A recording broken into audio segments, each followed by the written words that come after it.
Welcome to मीमांसा academy. ये lecture है एमपीपीएससी 2026 के लिए, जिसके अंतर्गत हम यूनिट 7 के पीवाईक्यू देख रहे हैं, जिसमें दिया गया है विज्ञान, पर्यावरण, स्वास्थ्य।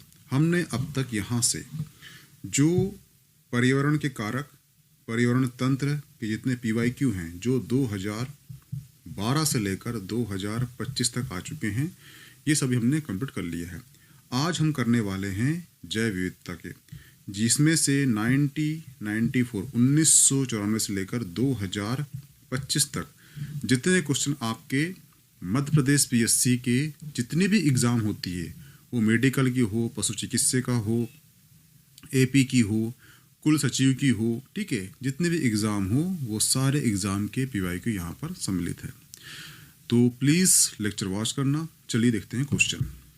क्वेश्चन कहता है कि बायोडायवर्सिटी शब्द का प्रयोग सर्वप्रथम किसने किया था। ये जो इमेज दिख रही है आपको, ये इमेज है वाल्टर जी रोसेन की, जिन्होंने जैव विविधता यानी कि बायोडायवर्सिटी शब्द का सर्वप्रथम उल्लेख किया था। तो इसका आंसर हो जाएगा ऑप्शन ए, जी रोसन। कब किया था? तो ये किया था 1985 में, 1985 में ये उल्लेख किया था। ठीक है, ध्यान रखना। एक स्थान पर एक समुदाय में पाए जाने वाली प्रजातियों की संख्या को क्या कहते हैं? ठीक है, तो ध्यान रखना, ये क्वेश्चन काफ़ी इंपॉर्टेंट है क्योंकि इसमें अल्फा, बीटा, गामा है। ये क्या है समझते हैं। एक है अल्फा विविधता, एक है बीटा विविधता और तीसरी है गामा विविधता। ये क्या है? ठीक है, तो जहाँ पे आपको एक स्थान पर एक समुदाय पाए जाते हैं उसे कहते हैं अल्फा डाइवर्सिटी। जहाँ पर दो अलग अलग जो समुदाय होते हैं उनके बीच में जो परिवर्तन होता है, उस परिवर्तन को दर्शाता जो है उसे कहते हैं बीटा डाइवर्सिटी। और जहाँ पर एक बड़े भौगोलिक क्षेत्र की कुल जैव विविधता को दर्शाया जाता है, उसके लिए यूज़ करते हैं हम गामा डाइवर्सिटी। वह क्लियर? आप बोलते भी ऐसा हो ना कि जैसे कि अल्फा, बीटा, गामा। तो जहाँ अल्फा है वहाँ पे एक समुदाय, जहाँ बीटा है वहाँ पे दो समुदाय, जहाँ पे गामा है यहाँ पे एक बड़े भौगोलिक क्षेत्र की कुल बायोडाइवर्सिटी। वह क्लियर? ठीक है, तो इसका आंसर क्या होगा? यहाँ पूछा है उसने एक समुदाय, तो इसका आंसर हो जाएगा ऑप्शन बी। यहाँ पूछता वो दो समुदाय, तो उसका आंसर होता बीटा डाइवर्सिटी। और यहाँ पूछता आपको एक बड़े भौगोलिक क्षेत्र, तो उसका आंसर होता गामा जैव विविधता। वह क्लियर? तो ये तीनों पॉइंट ध्यान रखना। अगर आपसे पूछता है बीटा यानी कि एक से अधिक, गामा यानी कि भौगोलिक का एक बड़ा क्षेत्र, वह क्लियर? वहाँ पर जो जैव विविधता होगी उसको जो दर्शाएगा उसे कहेंगे हम गामा बायोडाइवर्सिटी। वह क्लियर? ध्यान रखना। बाह्य स्थान जैव विविधता संरक्षण किसके द्वारा किया जा सकता है? तो ध्यान रखना, बाह्य स्थान संरक्षण का अर्थ क्या होता है पहले ये जान लीजिए। इसका अर्थ होता है संकटग्रस्त पौधे और जीवों को उनके प्राकृतिक आवास से बाहर किसी सुरक्षित स्थान पर संरक्षित करना, ये कहलाता है बाह्य स्थान। जैसे कि आप देखना कि वनस्पति उद्यान होता है, बीज बैंक होता है, चिड़ियाघर होता है, ठीक है, ये इसके एग्जाम्पल हो गए। जहाँ पर संकटग्रस्त पौधे हो या जीव हो उनको वहाँ पे रखा जाता है ताकि उनकी संख्या कम ना हो, वहाँ पे प्रजनन हो, उनकी संख्या बढ़े और फिर से उनका एक प्राकृतिक आवास डेवलप हो। वह क्लियर? इसका आंसर क्या हो जाएगा? इसका आंसर हो जाएगा बाह्य स्थानीय जैव विविधता। इसका आंसर हो जाएगा ऑप्शन बी, वनस्पति उद्यान। वह क्लियर? ये ध्यान रखना। ठीक है, कौन जलवायु परिवर्तन का संकेतक नहीं है? क्या बोला है? नहीं है। तो ध्यान रखना, इसका ऑप्शन होगा डी। डी क्या बोला है? दीर्घकालीन परिवर्तन। इसका मतलब क्या होता है? दीर्घकालीन जो परिवर्तन होता है ये एक्चुअली स्वयं जलवायु परिवर्तन का परिणाम है, ना और परिभाषा है, ना कि संकेतक है। ठीक है, संकेतक क्या है? हिम संकेतक। इसका मतलब ये है कि बर्फ पिघल रही है। वनस्पति संकेतक यानी कि ये जो पौधे के प्रकार होते हैं उनके वितरण के बदलाव को दर्शाता है। तो यहाँ पर जो बोला है संकेतक की बात कर रहा है, संकेतक क्या नहीं होगा? वो होगा दीर्घकालीन परिवर्तन, क्योंकि ये खुद क्या है? जो जलवायु परिवर्तन है उसकी खुद ही परिभाषा है। वह क्लियर? तो ध्यान रखना। स्वच्छ जल समुदाय में लैटिक आवास का एग्जाम्पल है। ठीक है, तो ध्यान रखना, एक होता है लैटिक आवास और एक होता है लोटिक आवास। ठीक है। लैटिक आवास का मतलब होता है ठहरे हुए जल, स्वच्छ जल के आवास को कहते हैं लैटिक आवास। ठहरा हुआ जल, ठीक है, जैसे कि तालाब एक हो गया, दूसरा क्या हो गया झील, तीसरा क्या होगा वो हो गया दलदल। अब जो लोटिक आवास है, लोटिक यानी कि जो लुढ़क रहा है, क्या लुढ़क रहा है, नदी बहती है तो बहता हुआ जल, बहता हुआ जल का आवास को कहेंगे लोटिक आवास। जैसे कि क्या होगा, एक होगा नदी और एक होगा झरना, ठीक है, झरना बोला यहाँ पे, झील अलग है, झरना, झरना यानी कि जहां से पानी गिरता है, इसके बीच में जो आवास होगा, जहां से जल बह रहा है इसके बीच में जो आवास होगा उसे कहेंगे हम लोटिक आवास। और जहां पर लैटिक आवास, जहां पर ठहरा जल है, स्वच्छ जल है, शुद्ध पानी है, उसे कहेंगे हम लौटिक आवास, यानी कि तालाब, झील और दलदल। सिंपल सा याद रखना कि जो चीज लुढ़क रही है यानी लोटिक हो रही है वो बहता हुआ जल है, ऐसे आवास को बोलेंगे लोटिक आवास, जैसे कि झरना, जैसे कि नदियां। अब बचा लैटिक आवास, जो ठहरा हुआ जल है, जैसे कि तालाब, दलदल और झील। हुआ क्लियर? यहां पूछा है उसने स्वच्छ जल समुदाय में लौटिक जल का आवास है, तो जल स्वच्छ कहाँ पे होगा, जो ठहरा हुआ पानी है, तो झील होगा और तालाब होगा, दलदल होगा। ऑप्शन ए सही हो जाएगा। हुआ क्लियर? नदियां नहीं होगा, नदियां नहीं होगा, जब दो नहीं है तो उपरोक्त में सही से कोई सही नहीं होगा। इसका आंसर हो जाएगा ऑप्शन ए, तालाब और दलदल। हुआ क्लियर? विश्व में जैव विविधता के कितने हॉट स्पॉट हैं? तो पहले ये जान लीजिए कि हॉट स्पॉट क्या होता है। विश्व में जैव विविधता हॉट स्पॉट ऐसे जैविक रूप से समृद्ध क्षेत्र होते हैं जहां स्थानीय प्रजातियों की बहुआयता यानी कि बहुत संख्या पाई जाती है, इसे कहते हैं जैव विविधता। हुआ क्लियर? लेकिन मानव के गतिविधियों के कारण गंभीर रूप से खतरे में रहती है, इसलिए इसे कहते हैं जैव विविधता के हॉट स्पॉट। जहाँ पे प्रजातियाँ बहुत ज़्यादा है, वो संख्या बल पे कहो अपना, जीव जंतु, पेड़ पौधे, वनस्पति सब में, लेकिन जो मानव है इसकी गतिविधियों के कारण, इसके इंटरफेयर के कारण जो वहाँ की जो प्रजातियाँ हैं, जो जीव जंतु है, जो जैव विविधता है, ये खतरे के स्तर पर पहुँच चुकी, इसे कहते हैं हॉट स्पॉट। ठीक है, तो जो संरक्षण अंतर्राष्ट्रीय के अनुसार वर्तमान में विश्व में 36 जो है ये हॉट स्पॉट है। ठीक है, और ये क्वेश्चन किया था 2019 में, और 2019 में जो इसका उत्तर था वो था 34। क्यों? क्योंकि 36 के पास कितना है, 36 के जो करीब में है वो 34 है। ठीक है, और 2011 में इसे मान्यता दी गई थी इतने हॉट स्पॉट को। हुआ क्लियर? तो इसका आंसर क्या हो जाएगा? इसका आंसर हो जाएगा ऑप्शन डी। लेकिन वर्तमान में क्वेश्चन करता है कि कितने हैं, तो वो हैं 36। हुआ क्लियर? ये ध्यान रखना। हुआ क्लियर? कन्फ्यूजन मत होना, क्योंकि यहाँ पर जो है 36 आंसर होना था, लेकिन यहाँ पर आपको दिख रहा है 36 से करीब में क्या है, वो है 34। ठीक है, अगर यहाँ पे कहीं पर ऑप्शन होता 36 तो 36 ही हॉट स्पॉट होते, क्योंकि हॉट स्पॉट की जो मान्यता है वो 36 को दी गई है बस। हुआ क्लियर? तो ये ध्यान रखना। ठीक है, और 36 के करीब में कौन सा आंसर था, वो था 34, इसलिए इसका आंसर क्या माना गया था, मध्य प्रदेश आयोग के द्वारा वो माना गया था 34। लेकिन आपको याद रखना है कि 36 हॉट स्पॉट है। हुआ क्लियर? सवाना बायोम भूमध्य रेखा के दोनों ओर स्थित है। ठीक है, जैसे कि आप देखना, ये है प्यारी पृथ्वी, ठीक है, और ये है आपका विषुवत रेखा, बी से आती है। ठीक है, इसके 10 अक्षांश और 20 अक्षांश के मध्य यानी कि उत्तरी और दक्षिणी अक्षांशों के बीच पाया जाता है सवाना बायोम। सवाना की वनस्पति मुख्य रूप से लंबी घास होती है। लंबी घास क्यों होगी, ध्यान रखना कि ये हो गया आपका सूर्य। ठीक है, वही सूर्य की जो किरणें हैं यहाँ पर 12 महीना पड़ती है, क्योंकि विषुवत रेखा में सूर्य रहता है, तो सिंपल सी बात है, सेंटर में है तो सूर्य की किरणें ज़्यादा पड़ेगी। कहाँ पर? सेंटर में। जब सूर्य की किरणें ज़्यादा पड़ेगी तो बादल ज़्यादा बनेंगे। जब बादल ज़्यादा बनेंगे तो पानी भी सर्वाधिक गिरेगा उस क्षेत्र में। जब पानी सर्वाधिक गिरेगा तो वहाँ पे वन पैदा होंगे। जब वन पैदा होंगे तो वो काफ़ी लंबे होंगे, तो जब लंबे होंगे तो सिंपल सी बात है, जो ऊपर के जो पत्ते हैं, जो पेड़ों के पत्ते हैं, ये सूर्य के प्रकाश को नीचे आने नहीं देंगे। जब नीचे आने देंगे तो सिंपल सी बात है, जो छोटे छोटी घास है ये संघर्ष करेगी ऊपर आने के लिए, क्योंकि उनको जो है सूर्य के प्रकाश से प्रकाश संश्लेषण क्रिया करके भोजन तैयार करना है, तो वो संघर्ष करेगी। तो इसीलिए संघर्ष के कारण क्या होती है, वहाँ की घासें लंबी लंबी होती है, जिसे हम सवाना की घासें कहते हैं। ठीक है, तो इसका आंसर हो जाएगा 10 से 20 उत्तरी और दक्षिणी अक्षांशों के बीच पाई जाती है सवाना घासें। वह क्लियर, ये ध्यान रखना। निम्नलिखित में से देशों में सर्वाधिक जैव विविधता है।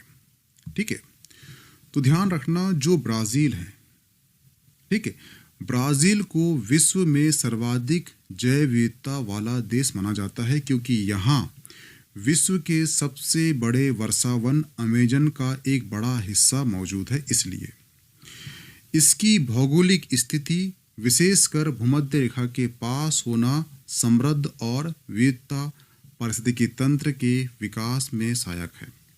क्योंकि आप देखना, ये है आपका अमेरिका, ठीक है, तो यहाँ से गई है विषुवत रेखा, ठीक है, और यहाँ पर है अमेजन का वन और यहाँ पर है अमेजन नदी। तो इसी कारण से यहाँ पर जो क्षेत्र है, ये क्षेत्र जो है सर्वाधिक, यहाँ पर प्रकाश रहेगा तो पानी गिरेगा, पानी गिरेगा तो वनस्पति उगेगी, जब वनस्पति उगेगी तो वहाँ पर बायोडाइवर्सिटी की संख्या सर्वाधिक होगी। इसीलिए विश्व में सर्वाधिक जैव विविधता कहाँ पाई जाएगी, वो पाई जाएगी ब्राज़ील में। वह क्लियर, ये ध्यान रखना। ठीक है, निम्नलिखित में से कौन सा भारत का विश्व स्तर पर स्वीकृत राष्ट्रीय हॉट स्पॉट नहीं है। पता चुका था कि हॉट स्पॉट क्या होता है, जहाँ पर जैव विविधता होती है, लेकिन मानव की गतिविधियों के कारण वहाँ की प्रजाति, वहाँ के जीव जंतु, वहाँ की जो वनस्पति ही संकटग्रस्त हो जाती है, खतरे पैदा हो जाता है उनके बीच में, क्योंकि मानव गतिविधियाँ अधिक हो गई है इसलिए। ठीक है, तो यहाँ बोला है कौन सा नहीं है, कौन सा नहीं होगा, तो सिंपल सी बात है, जो पश्चिमी घाट है ये तो होगा ही, ठीक है, हिमालय भी होगा, सुंदरबन भी होगा, लेकिन जो नारो हिल्स है, नारो हिल्स हॉट स्पॉट नहीं है। ठीक है, ये ध्यान रखना कि भारत में विश्व स्तर पर चार जो है जैविक जैव विविधता हॉट स्पॉट है। ठीक है, एक कौन सा हो गया, तो एक हो गया हिमालय। ठीक है, दूसरा कौन सा होगा, वो होगा पश्चिमी घाट।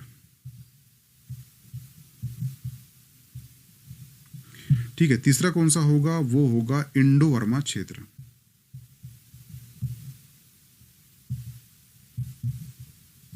ठीक है, चौथा कौन सा होगा, वो होगा सुंडालैंड। हुआ क्लियर। तो ये चार जो हैं ये भारत में वैश्विक स्तर पर जैव विविधता हॉट स्पॉट है। अब सवाल उठता है कि नारो हिल्स कहाँ पर है, तो नारो हिल्स जो है ये मध्य प्रदेश के सतना जिले में स्थित है। कहाँ पर, मध्य प्रदेश के सतना जिले में स्थित है। ठीक है, जो राज्य शासन द्वारा एक जैव विविधता विरासत स्थल घोषित किया गया है। ये क्या है, ये मध्य प्रदेश राज्य शासन द्वारा जैव विविधता विरासत स्थल घोषित किया गया है, लेकिन यह विश्व स्तर पर स्वीकृत हॉट स्पॉट सूची में शामिल नहीं है। तो कभी क्वेश्चन आपको आता है कि मध्य प्रदेश का सतना जिले में कौन सा जैव विविधता विरासत स्थल है, तो वो है नारो हिल्स। ठीक है, लेकिन ध्यान रखना कि ये मध्य प्रदेश शासन द्वारा है, वैश्विक स्तर पर नहीं है, इसलिए इसका आंसर क्या हो जाएगा, वो हो जाएगा ऑप्शन बी। तो इस कंटेंट का ध्यान रखना कि इसका संबंध क्या है, ये मध्य प्रदेश से संबंध है इसलिए। ठीक है, भारत के किस जैव भौगोलिक क्षेत्र में सर्वाधिक स्थानीय जैव विविधता पाई जाती है, तो ये ध्यान रखना, ये है प्यारा भारत। ठीक है, हुआ क्लियर। आप सभी जानते हो कि याला क्षेत्र जो है, ठीक है, यहां पर क्या है, यहां पर है केरल। ठीक है, और केरल में क्या है, वो है साइलेंट वैली है। साइलेंट वैली कहने का मतलब ये होता है कि अगर आप जंगल में घूम रहे हो और वहां पर कोई भी पिन गिर जाए आपके जेब से, वो जब पिन गिरेगी तो आपको उस पिन के गिरने की आवाज़ जो है आपके कानों तक पहुंच जाएगी। इतना साइलेंट है, इतना शांत है कि वहाँ पे पिन ड्रॉप साइलेंट है। अगर पिन गिरती है तो उसकी भी आवाज़ आपके कान तक पहुंच जाएगी। ठीक है। तो जहाँ पर केरल है, जहाँ पर साइलेंट वैली है, तो वो क्षेत्र कौन सा है? वो है पश्चिमी घाट। हुआ क्लियर? तो इसका आंसर क्या होगा? पश्चिमी घाट जो है भारत में सर्वाधिक स्थानीय जैव विविधता वाला क्षेत्र है। इसका मतलब ये है कि जहाँ जीव और पौधों की कई प्रजातियाँ ऐसी है जो दुनिया में कहीं और नहीं पाई जाती। इसे वैश्विक स्तर पर जैव विविधता हॉट स्पॉट के रूप में मान्यता प्राप्त है। हॉट स्पॉट क्यों बोला जाता है? क्योंकि यहाँ पर मानव गतिविधियाँ हैं, तो ये संकट के क्षेत्र में है। ठीक है। अगर क्वेश्चन आपको आता है कि नारो हिल्स कहाँ पर है, तो ये मध्य प्रदेश में है। ये क्या है? तो ये भी एक हॉट स्पॉट है जैव विविधता का, लेकिन ये यहाँ पर मध्य प्रदेश शासन द्वारा इसे माना गया है, ना कि वैश्विक स्तर पर। वह क्लियर? इसका आंसर क्या आएगा? इसका आंसर हो जाएगा ऑप्शन ए, पश्चिमी घाट। निम्नलिखित में से हमारे देश में कौन सा क्षेत्र जैव विविधता का तप्त स्थान कहलाता है? कौन सा कहलाएगा? सिंपल सी बात है, अभी हम जो बात किए थे वही बात यहाँ पर अप्लाई होगी। उसका आंसर हो जाएगा ऑप्शन बी, पश्चिमी घाट। हुआ क्लियर? भारत में जैव विविधता हॉट स्पॉट पाए जाते हैं। तो भारत में जो हॉट स्पॉट है कहाँ का पाए जाते हैं? तो ये हो गया आपका प्यारा भारत। ठीक है। तो यहाँ पर क्या है? यहाँ पर है हिमालय। ठीक है। यहाँ पर क्या है? यहाँ पर है पश्चिमी घाट है। ठीक है, दूसरा हो गया। अब तीसरा हो गया पूर्वोत्तर भारत। जो याला क्षेत्र है ये है पूर्वोत्तर भारत। ठीक है। ये तीन क्षेत्र ऐसे हैं जहाँ पर जैव विविधता हॉट स्पॉट है, तो इसका आंसर हो जाएगा सभी। हुआ क्लियर? लेकिन ध्यान रखना कि भारत में जो है 4 क्षेत्र हैं जो जैव विविधता हॉट स्पॉट है वैश्विक स्तर पर। तो एक तो हो गया आपका हिमालय, दूसरा हो गया इंडो वर्मा। इंडो वर्मा मतलब ये है कि उत्तर पूर्व भारत में शामिल जो जैव विविधता क्षेत्र है वो भी हॉट स्पॉट के अंतर्गत आता है। ठीक है। तीसरा हो गया, वो हो गया पश्चिमी घाट। ठीक है। और चौथा हो जाएगा, वो हो जाएगा सुंडालैंड। क्या? सुंडालैंड। इसमें क्या है? अंडमान और निकोबार जो द्वीप समूह है वो इसमें शामिल है। ठीक है। तो ध्यान रखना, एक हो गया हिमालय, दूसरा हो गया पश्चिमी घाट, तीसरा हो गया इंडो वर्मा यानी कि उत्तर पूर्व में शामिल जैव विविधता, और चौथा हो गया सुंदरलैंड, इसमें कि अंडमान निकोबार के द्वीप समूह शामिल है। तो ऐसे 4 जो हैं भारत में वैश्विक स्तर पर जैव विविधता हॉट स्पॉट है। यहाँ पे 3 दिया है और तीनों क्या है? जैव विविधता है। तो वो हो जाएगा आंसर ऑप्शन डी, सभी सही हैं। पर यहाँ पे एक और होना था, वो होना था सुंडालैंड। हुआ क्लियर? सुंडालैंड के अंतर्गत शामिल क्या है? तो वो है अंडमान निकोबार द्वीप समूह। हुआ क्लियर? ये ध्यान रखना। मध्य प्रदेश में लुप्त प्राय जीव नहीं है। ठीक है। तो कौन सा जीव लुप्त प्राय नहीं है? किस जीव के लिए मध्य प्रदेश में जो है अभ्यारण्य या नेशनल पार्क नहीं है? जिसके लिए नहीं है वो लुप्त प्राय नहीं होगा। सिंपल सी भाषा ये है। ठीक है। तो आप सभी जानते हो कि जो स्लोथ भालू यानी कि रिच मध्य प्रदेश का लुप्त जीव नहीं है। ऑप्शन डी सही हो जाएगा। हुआ क्लियर? जो राज्य के वन है यहाँ पर अच्छी खासी संख्या में पाए जाते हैं रिच। ठीक है। लेकिन इसके विपरीत क्या हो गया? अपना बाघ हो गया, घड़ियाल हो गया, किंग कोबरा हो गया, ये जो है IUCN की रेड लिस्ट में शामिल है। वो हो गया बाघ, नागराज, किंग कोबरा। ठीक है। घड़ियाल, ये जो है IUCN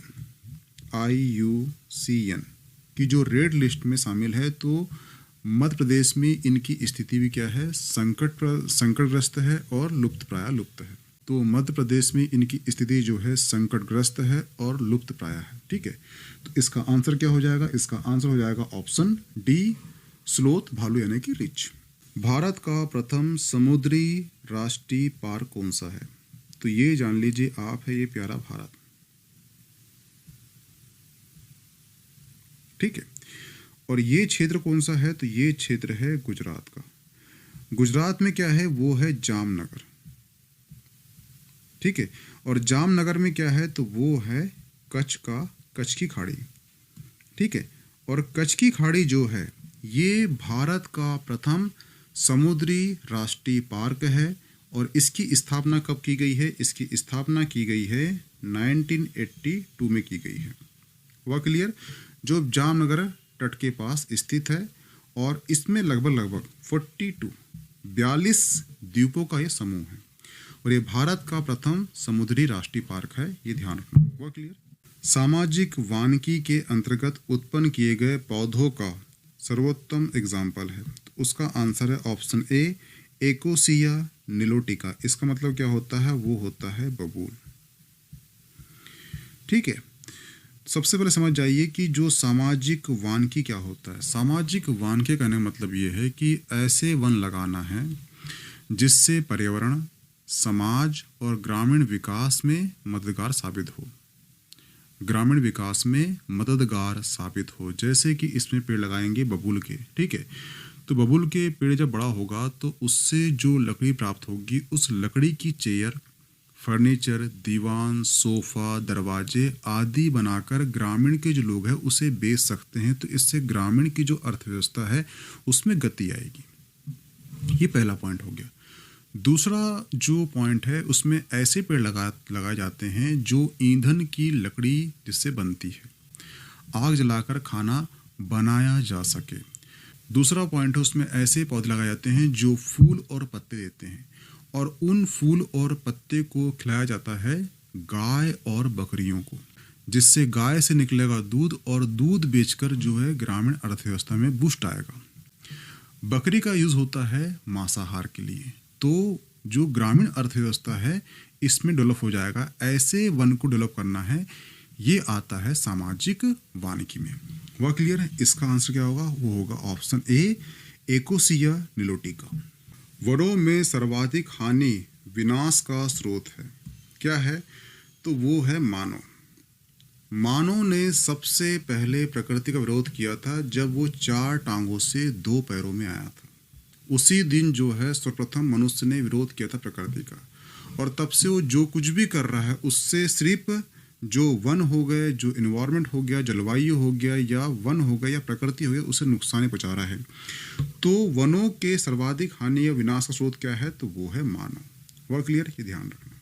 किसी वन भूमि पर कब्जा करने का कार्य कहलाता है, वो कहलाता है अतिक्रमण। ऑप्शन बी सही हो जाएगा। ठीक है, इसका मतलब क्या होता है कि एक कानून बना है, वो है वन संरक्षण कानून 1980। ठीक है, 1980 के अंतर्गत ऐसे अतिक्रमण को रोकने के लिए सख्त प्रावधान है, दंड का प्रावधान है। ऐसा क्यों किया जाता है कि मानव ने पहले ही अपने आप को इतना विस्तृत कर लिया है, अपने आप को इतना एक्सपांड कर रहा है कि उसने वन खत्म कर दिए हैं, और वन को दोबारा से स्थापित करने के लिए सरकार ने कम से कम 33% की लिमिट बांधी है कि इतने वन तो होना चाहिए। अगर इतने वन नहीं होंगे तो जो साइकिल है कौन सी खाद्य श्रृंखला की, नष्ट हो जाएगी। जब ये नष्ट होगी तो मानव खुद स्वतः ही नष्ट हो जाएगा। तो क्योंकि एक डाटा आया था 2005 से, ध्यान रखना, 2005 से लेकर 2005 के बीच में जहां पर जो गिद्ध है इनकी मृत्यु हुई है 90%। ठीक है, वहां पर जो है मानव 5 लाख अधिक मरा है। क्यों? क्योंकि गिद्ध जब नहीं रहे तो जो मवेशी है वो सड़ गए। जब सड़े तो पानी गिरा तो नदी में गया तो पानी मनुष्य ने पिया, तो मनुष्य उससे हुआ संक्रमित, और संक्रमित हुआ तो सिंपल सी बात है उसकी मृत्यु 5 साल पहले हो गई और 5 लाख लोग अधिक मरे हैं, ये डाटा कह रहा है।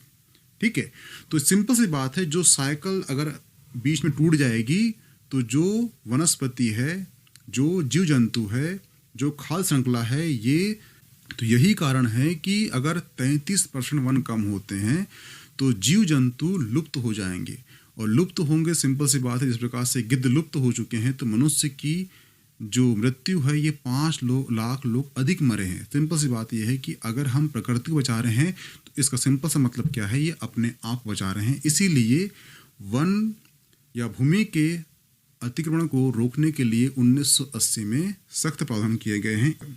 इसी को कहा जाता है वन भूमि पर कब्जा कहलाता है अतिक्रमण। हुआ क्लियर? ये ध्यान रखना।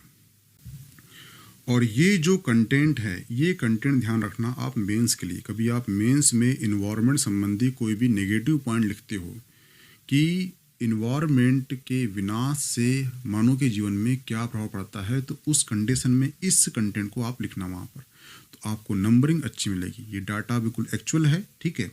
2000 से 2005 के बीच में गिद्धों की संख्या 90% कम होने के कारण उस क्षेत्र में मानव की मृत्यु 5 लाख अधिक हुई, क्योंकि गिद्ध के मरने के कारण जो मवेशी है ये मरे, इनका जो वेस्ट है ये पानी में बहा, पानी हो गया संक्रमित, उसी पानी को मानव ने पिया, मानव हुआ संक्रमित और मानव का जो जीवन काल था ये घट गया। हुआ क्लियर? इसी कारण से बोला जाता है कि आप जो है साइकिल, जो खाद्य श्रृंखला है, इसको मेंटेन रखना है। ये टूटेगी तो मानव स्वतः ही नष्ट हो जाएगा। MAB का अर्थ क्या होता है? MAB, M फॉर होता है मेन, ठीक है, एंड बायोस्फीयर यानी कि मनुष्य और जीवमंडल। इसका आंसर क्या हो जाएगा? इसका आंसर हो जाएगा ऑप्शन ए, मनुष्य एवं जीवमंडल। ये संयुक्त राष्ट्र शैक्षणिक वैज्ञानिक सांस्कृतिक संगठन जिसे कहते हैं UN, जिसे कहते हैं यूनेस्को, वर्ष 1971 में शुरू किया गया था। एक अंतर्राष्ट्रीय वैज्ञानिक कार्यक्रम है। इसका उद्देश्य क्या है? इसका उद्देश्य है मानव और पर्यावरण के बीच में संबंधों के सुधार को वैज्ञानिक आधार स्थापित करना। यानी ये बताया जा रहा है कि मानव अगर प्रकृति बचाएगा तो मानव खुद बचेगा। इसका वैज्ञानिक आधार बताया जा रहा है ताकि मानव जो है ये जागरूक हो और वनों को बचाए रखे, उसको नष्ट ना करे। वह क्लियर? ये ध्यान रखना। अंतर्राष्ट्रीय मानव जैवमंडल कार्यक्रम खालिस्तान द्वारा आरंभ किया गया है। इसका आंसर हम पहले पढ़ चुके हैं, वो है यूनेस्को। ऑप्शन सी सही हो जाएगा। हुआ क्लियर? ओजोन जैवमंडल बायोस्फीयर किस उच्च ऊर्जा से सुरक्षित रखता है? तो ध्यान रखना, ओजोन परत सूर्य से आने वाली हानिकारक पराबैंगनी किरणें, इसे कहते हैं अल्ट्रा वायलेट किरणें। अल्ट्रा वायलेट किरणें को कर लेता है, ये अवशोषित कर लेता है, उसे सोख लेता है। अगर ये किरणें पृथ्वी में आ गई तो इससे त्वचा कैंसर, मोतियाबिंद और पारिस्थितिक तंत्र को नुकसान पहुंच जाएगा। तो जो ओजोन है इसे वो रोक लेती है, जिससे मानव, जीवमंडल और जो प्रकृति के पर्यावरण, जो जीव जंतु है, ये सुरक्षित रहते हैं। इसका आंसर क्या होगा? वो होगा ऑप्शन बी, अल्ट्रा वायलेट किरणें। तो यहाँ पर जो है आपका जैव विविधता, बायोडाइवर्सिटी की जो PYQ है उसका पार्ट 1 समाप्त होता है। मिलते हैं नेक्स्ट पार्ट में। इसकी PDF मिल जाएगी आपको मीमांसा एकेडमी के टेलीग्राम ग्रुप में। Okay, thanks. मिलते हैं नेक्स्ट टॉपिक में।